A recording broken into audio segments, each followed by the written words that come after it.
actually first hit our screens over 20 years ago as shy schoolgirl Nina Tucker in Neighbours. She went on to follow in the footsteps of fellow Ramsay residents Kai Lowe, Jason Donovan and Natalie Bruglia by pursuing music, topping the charts with hits like this. Lost without you, I keep trying to find my way. Yeah, lost without you, I keep trying to face the day. Lost without you, you gotta make choices. We're all right. Sometimes you gotta sacrifice the things you like. But I was born to try. Gonna be easy. Gonna make you remember what you had. So here to tell us about the ups and downs of her 20-year career, please welcome Delta Goodrem. Hello,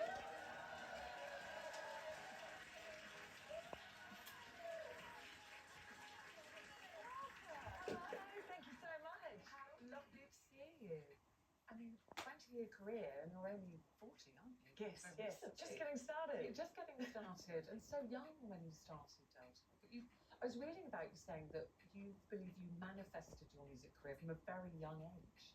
For sure. I mean, I think that when I had first discovered music and it just really touched my heart, I always found it a wonderful way to express, and I sort of found the piano, and that was a natural sort of finding where I just kind of go down and start dancing on the piano. Well, your music was that how you kind of got into it? No, they might tell you something different. They say they're backing vocals in the tracks, but no, I just had a real passion for it straight away, and I loved songwriting. You used to write your name on the charts.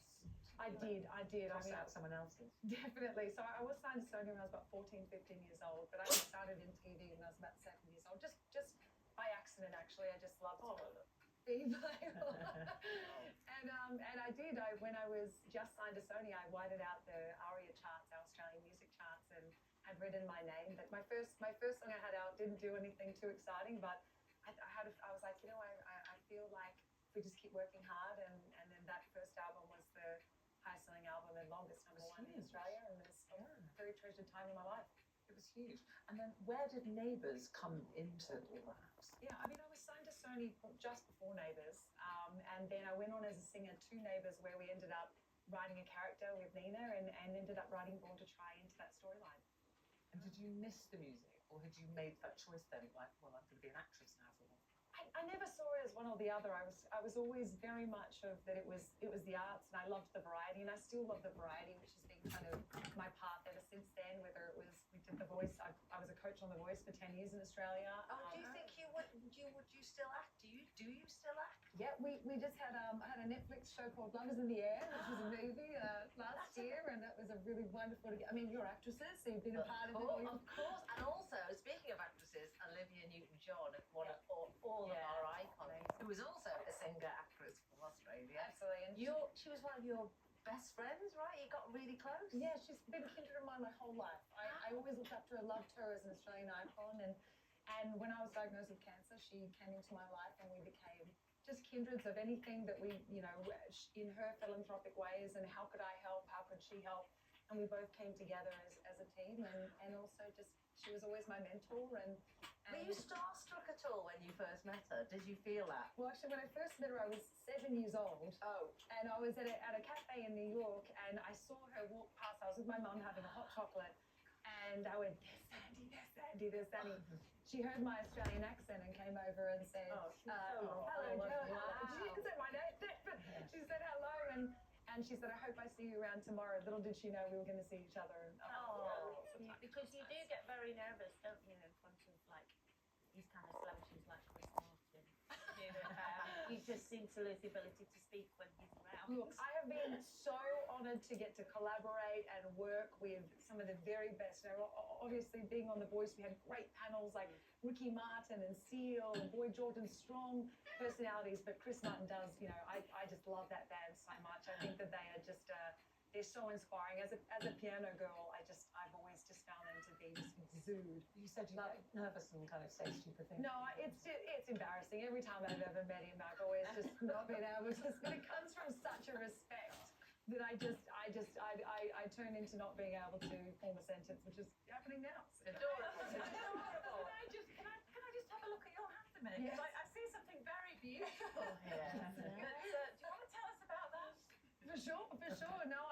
we did get engaged, my partner and I. And